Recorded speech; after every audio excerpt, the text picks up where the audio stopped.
এরপরে বাংলার মায়েরা বলবেন আমার 1,000 টাকা দিচ্ছে লক্ষ্মী ভাণ্ডার আমার ভক্ত, আমি তৃণমূলকে দেব।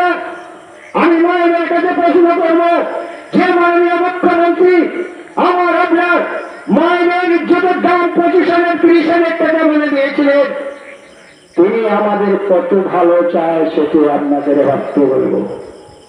আসলে তৃণমূল দলটা যদি করতে হয়, আমি বলবো তৃণমূল দলের নেতা হয়ে তৃণমূল দলে বলুন।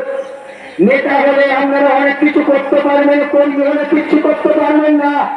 আমরা তো দেখেছি নেতারা টাকা লুট করে আর কর্মীদের বেলা দেয় কোথায় মাছ, ওল আর মুরগির ছাড়া, এছাড়া কর্মীদের বুকে আর কিছু দেবে না। বিগত দিনে দেখেছিল মরা মরা কলা গাছের চারানা দিচ্ছে।